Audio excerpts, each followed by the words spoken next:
We're trying to get them to be interested in something and develop a passion for it. My goal is to empower kids. I've been working on that my whole life.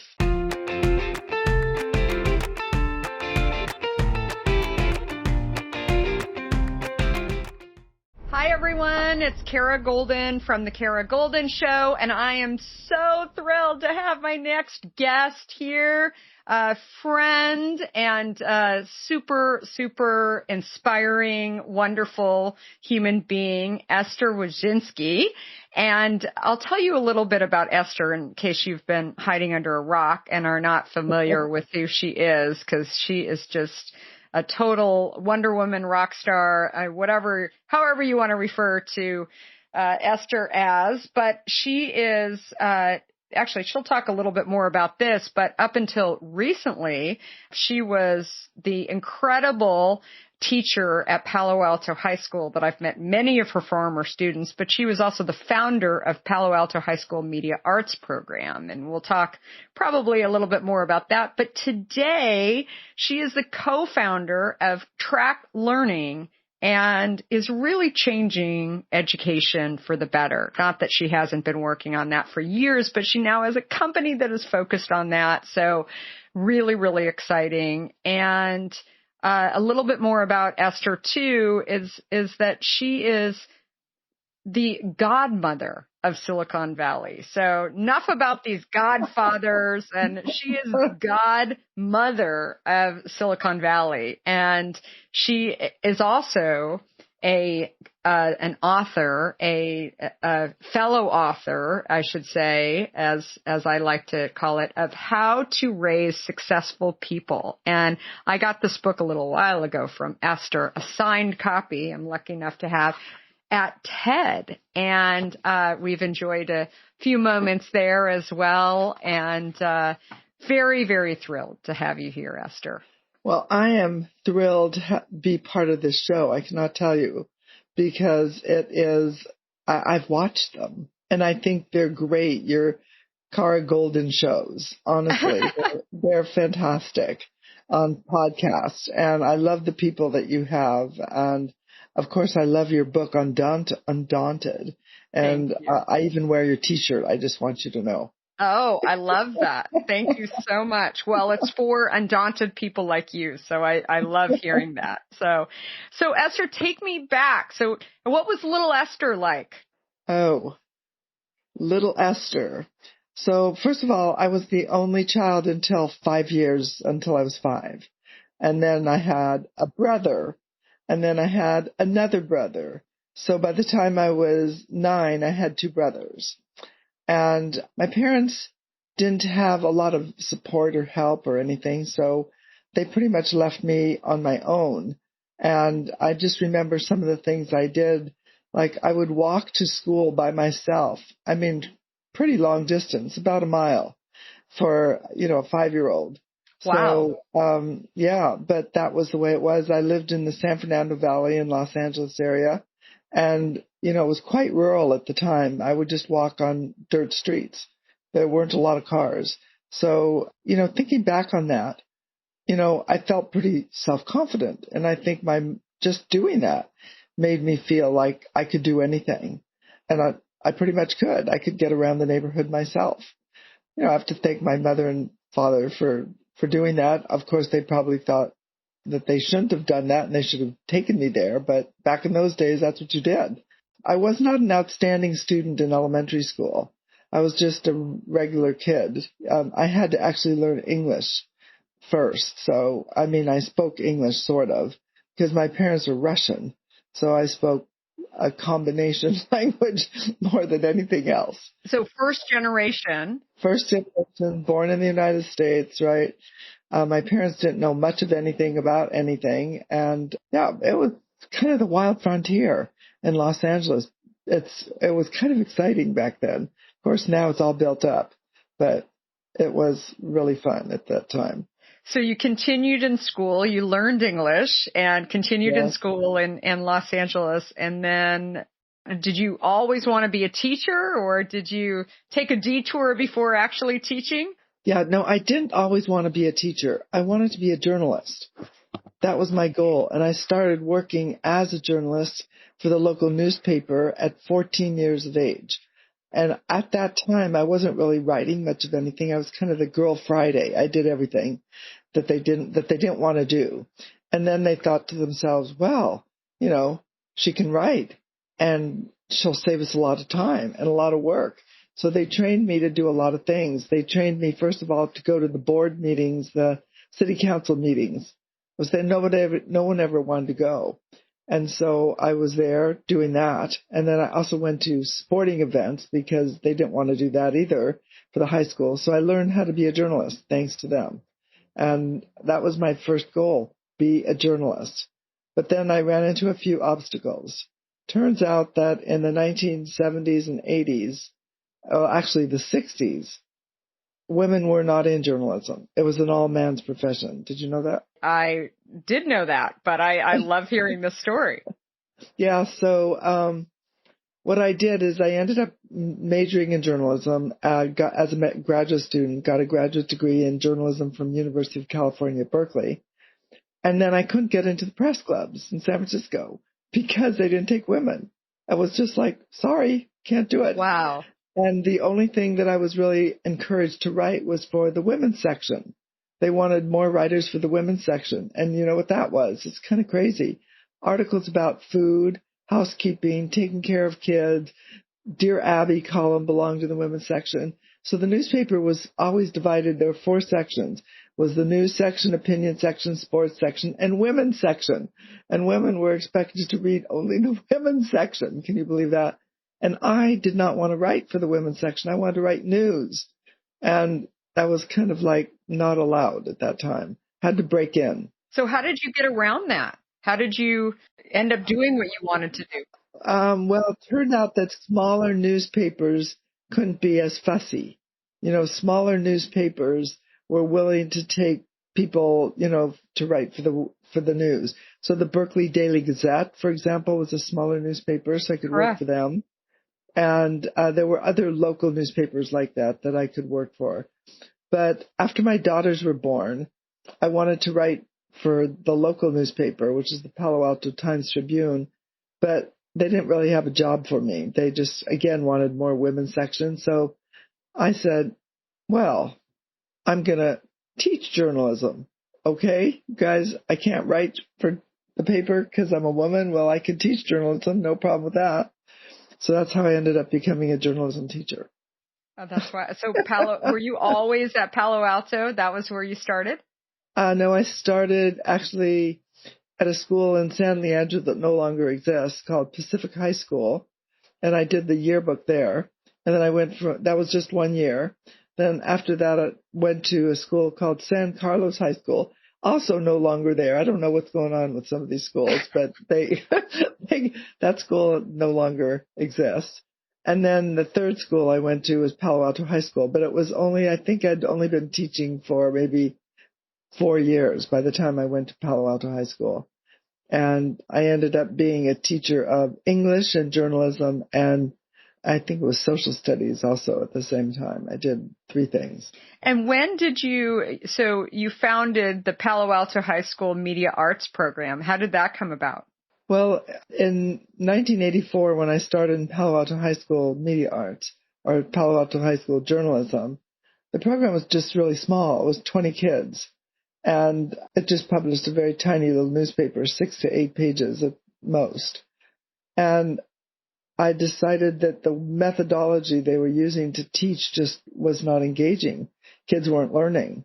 Although I had to wait a couple years before I made the drastic change, because I had to wait till I got tenure. When you're before tenure, you have to behave yourself. After tenure, you can come up with your own creative ideas. So what I did is I changed the way journalism was being taught to make it all project-based, no textbook, just using real newspapers, kids interacting, peer-to-peer learning. And, kids talk to each other, of course. And so within a very short period of time, the program grew from the initial 20 to 40. And then it kept growing. And by the time, I'd been there in 1988, the program was already at 100.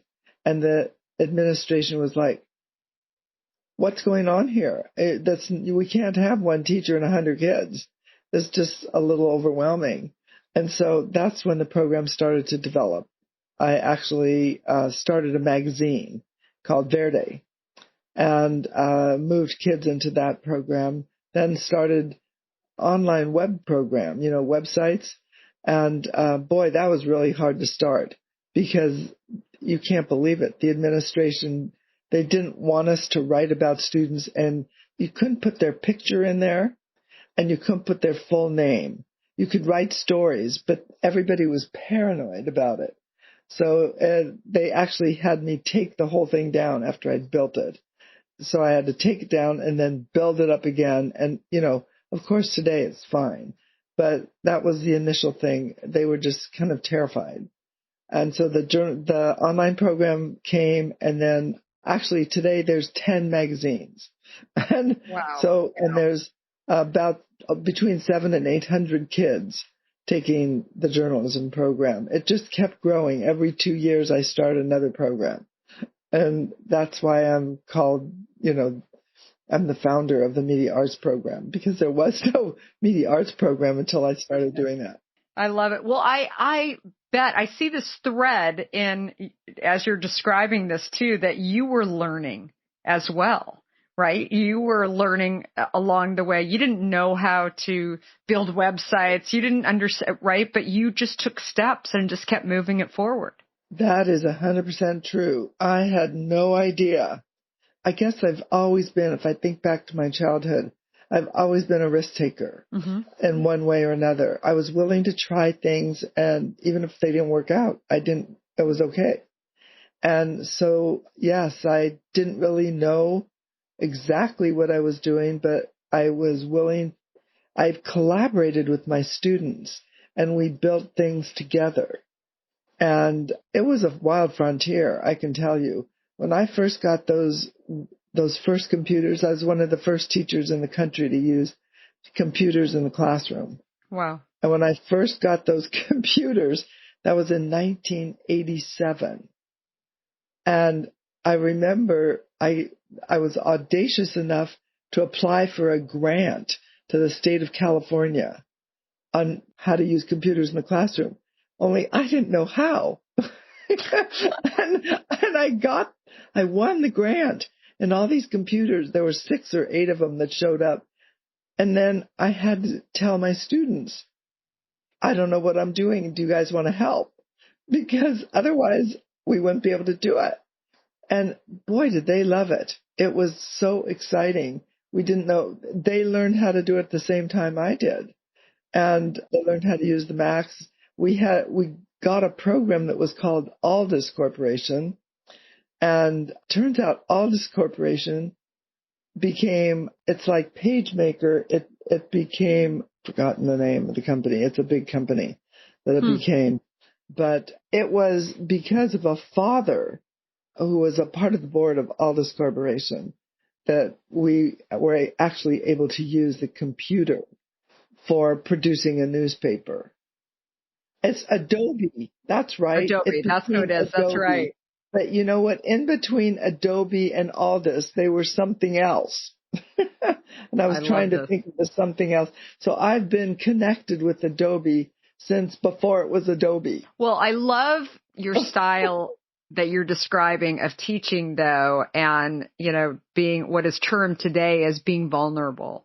Because I think that when you actually share that you don't know exactly what you're doing, but you're moving forward, you get a lot of credibility, right? You're going on that journey with your kids and your students. And as I mentioned, I've spoken in your classroom a couple of times over the years, and I've seen this dialogue that you have with your students is incredibly powerful. And I know that one somewhat famous person that was a student of yours, James Franco, I mean, you still have a relationship with James. I mean, I'm sure there's many, many others, and I really think it's just because you're your awesome self, and you show up being yourself, and having that dialogue, which is really unusual, I think, for many with their teachers.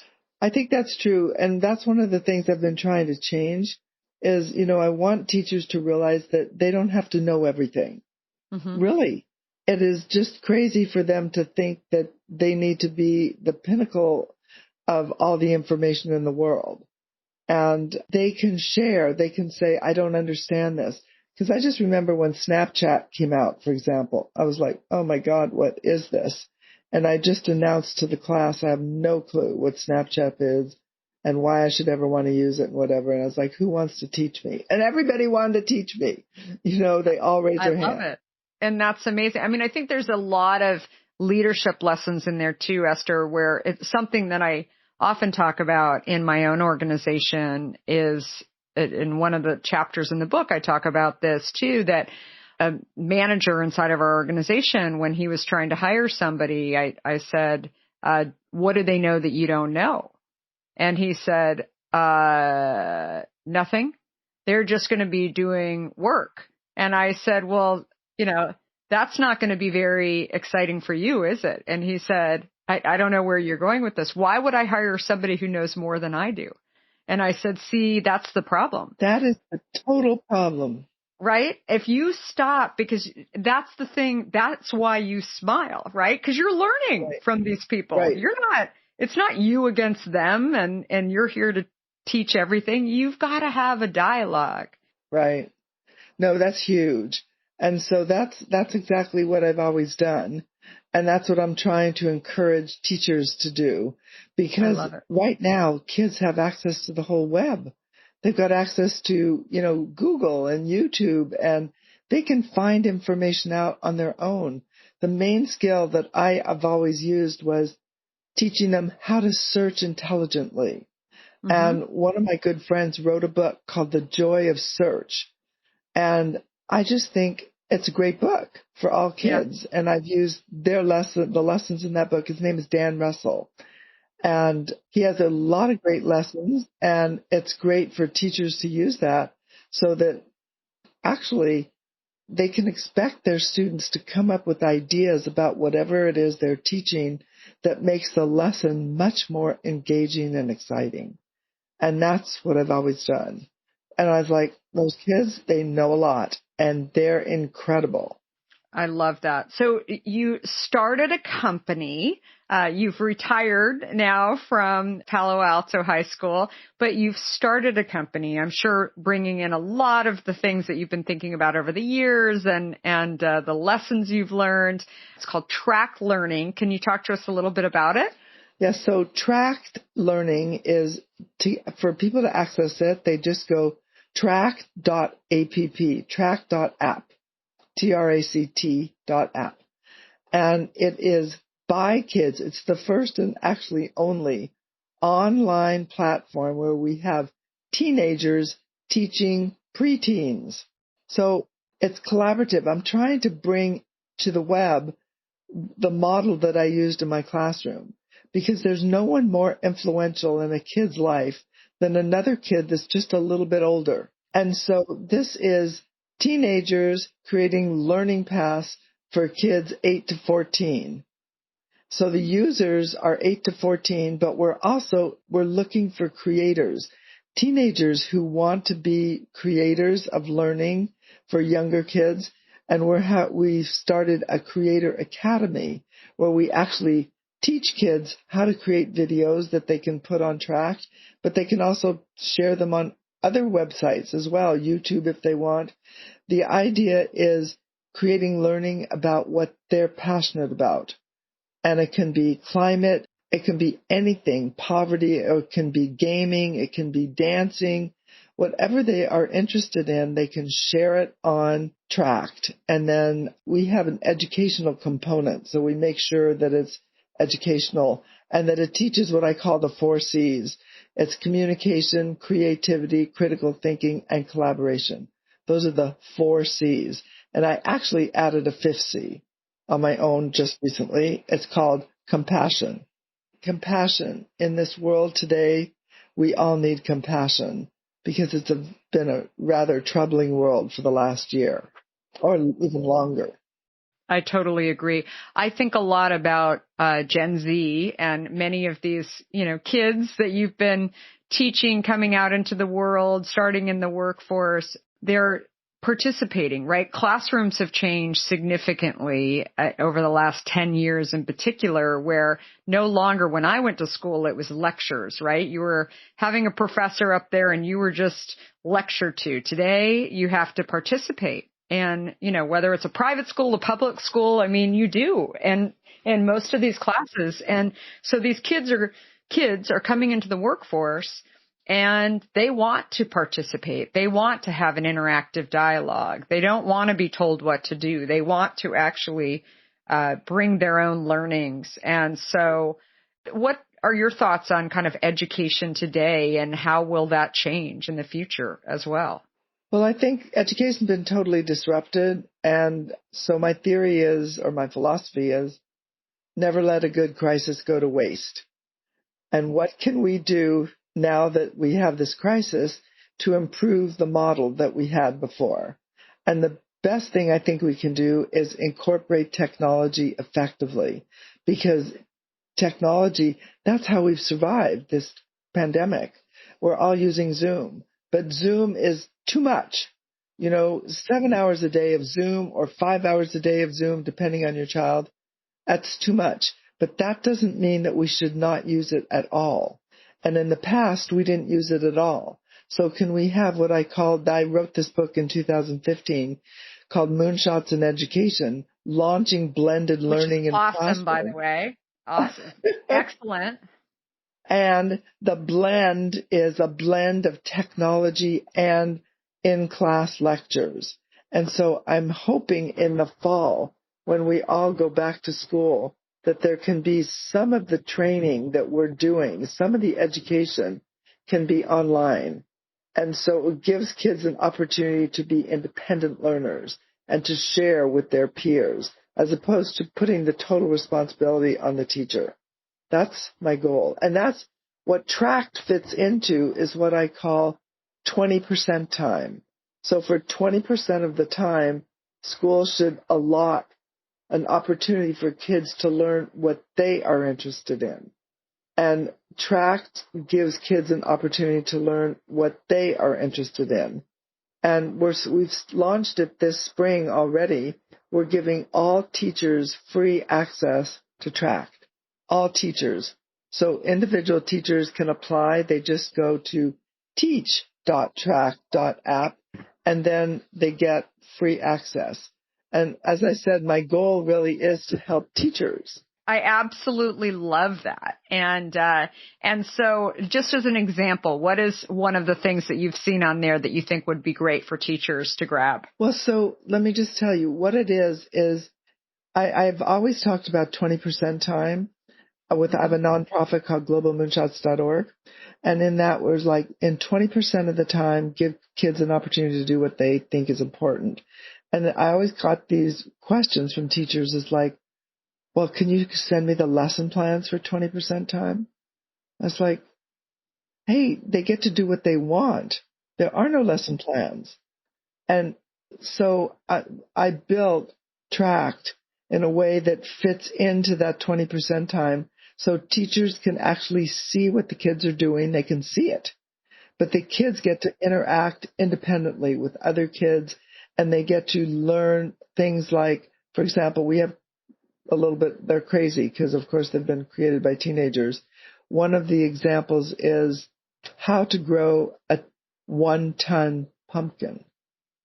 Okay, this kid actually grew a 1-ton pumpkin in Half Moon Bay. And while kids might be really interested in that particular topic, what they're learning is science. It's all science of how to grow a pumpkin. But it doesn't have to apply just to pumpkins, it applies to all plants. So it's botany disguised as how to grow a 1-ton pumpkin. And there's a lot of learning paths. We have hundreds of learning paths. They span the whole curriculum, and they're actually tied to the Common Core state standards. But we don't promote that to the students. What we're trying to promote to the students is an opportunity for you to look at anything you want, space exploration, anything that you're interested in. We've got a learning path for. And if you're a teenager, 15 and older, and you want to create a learning path, we'll be happy to accept you in our Learning Path Creator Institute, that we are teaching kids how to be creators. So that's the goal, to work with kids 8 to 14 and teenagers 15 to 20, and give both groups an opportunity to participate in education. That's it. I love this so much. And what are the age groups that most of these programs, I mean, I would think, for example, that topic in particular, I think that it's pretty broad. I mean, I would say high school students would be even interested in that, but then also, younger kids would be as well. Well, our target age is 8 to 14. Mm-hmm. So grades 4, 5, 6, 7, 8. But older kids might be interested also. Usually, historically in schools, it's been really hard to educate kids in the middle school, because middle school kids are busy growing and there have been always, issues maintaining their attention and capturing their attention. And so this target is targeting that age group, because we're trying to get them to be interested in something and develop a passion for it. And then by the time they're in high school, pursuing that passion. I mean, my goal is to empower kids. I've been working on that my whole life. And this is a way to empower kids that are younger and empower teenagers who want to teach other kids. And the kids that are creators, that are accepted as creators, they actually earn a revenue just like they do on YouTube. It's the same setup, only in some sense it might be better because they earn a base pay as well. My goal is, let's improve education. Now is the time to do it, because the whole system's been disrupted. So you wrote a book a few years ago. I touched on this. You've written a few books, but, right? This is 2 or 3? This is number 2. Actually, I wrote one before that too, but these 2 are the major ones. So How to Raise Successful People, Simple Lessons for Radical Results. I feel like, gosh, I just want to hang out with you every day, Esther, because you've got so many, life lessons. And by the way, for those of you who don't know, Esther has a few daughters, one who is running a company called 23andMe, Anne, and then we have YouTube as well. And so clearly knows how to raise successful people. What is the secret there? Well, it's this acronym that's in the book. It's TRIC. And I developed this together with my students. They helped me figure out what I was doing that made them want to take my class. And so TRIC stands for trust, respect, independence, collaboration, and kindness. I trust them and respect their ideas, give them a lot of independence, collaborate instead of dictating, and always treat them with kindness. And it works in parenting, and it works in the classroom, and it works in the corporate world. And it really, I mean, you continue to do that too. And I saw you were on vacation together. I mean, you guys still hang out. I love seeing that. It makes me very, very happy.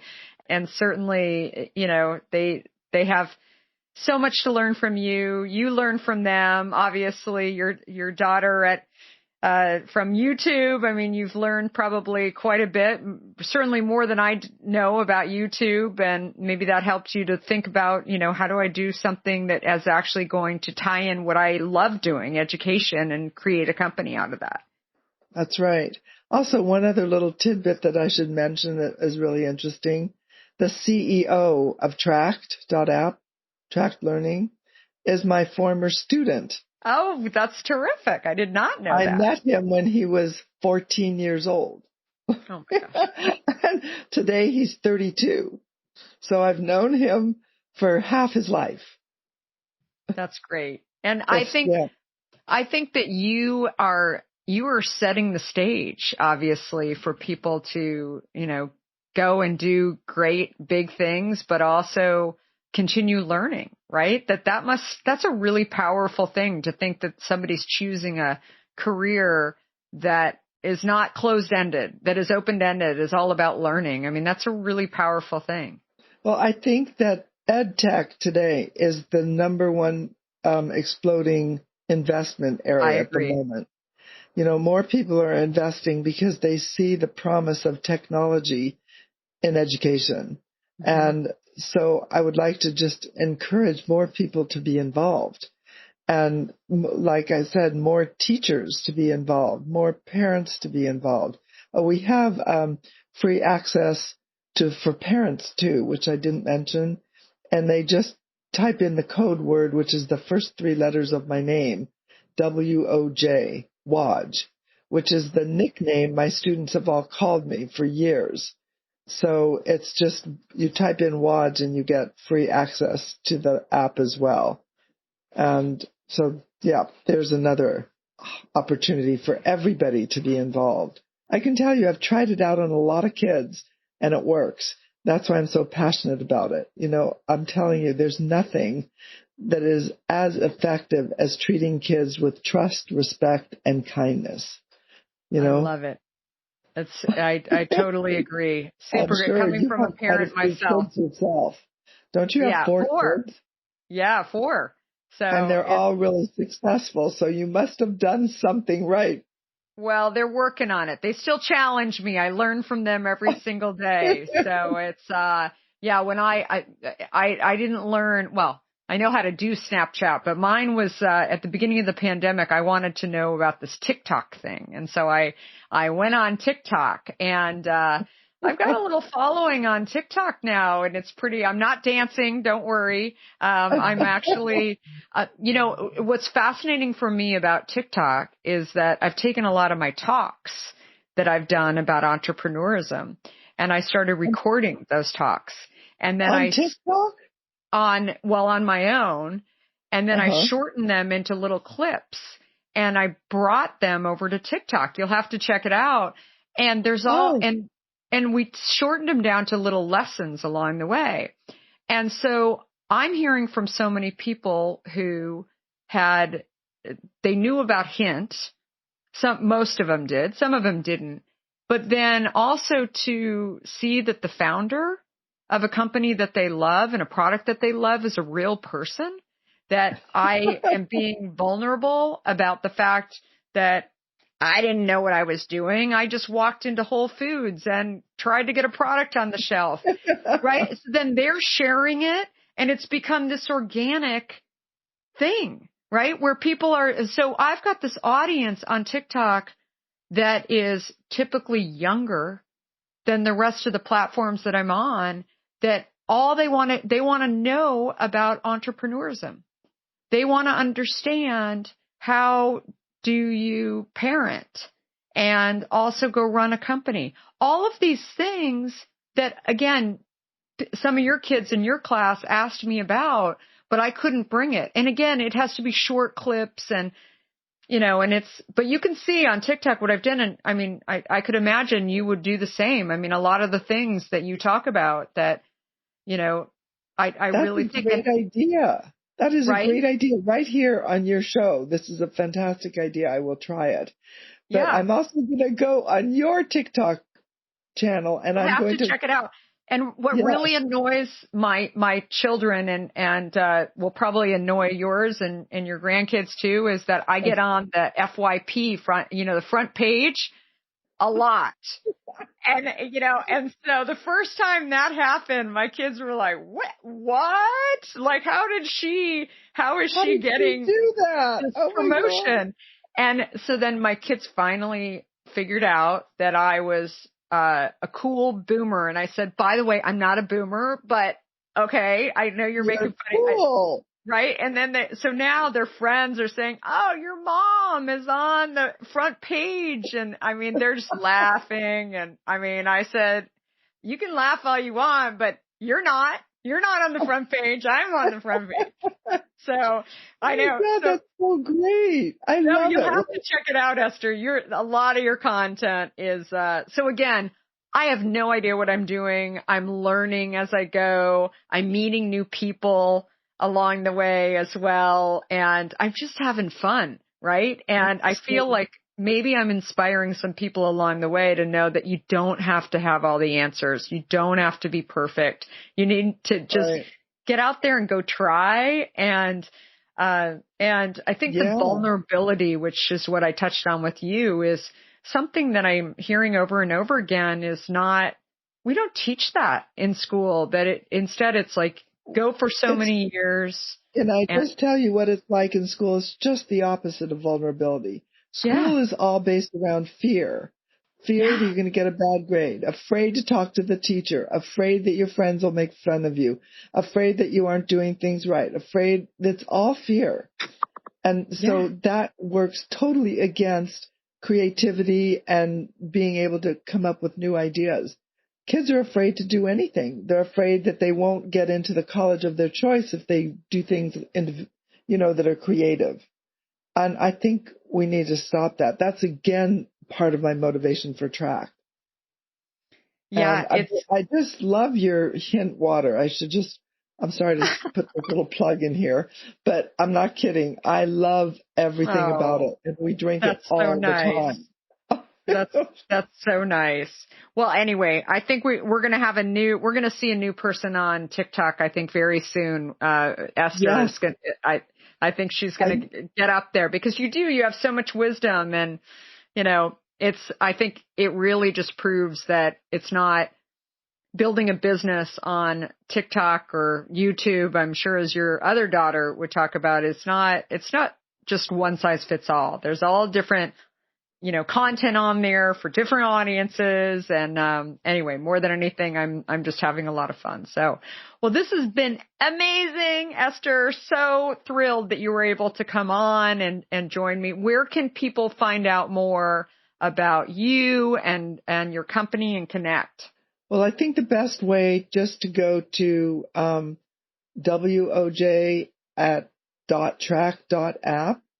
is probably the best way to find if they're just parents or just interested people, they could just go on that. Or the other way would be if they're teachers and just want to get an introduction, they'd go to teach.tract.app and then they can find out more about it. And, if they are just want to cruise through and take a look, no problem. Also, they can always just send me a question.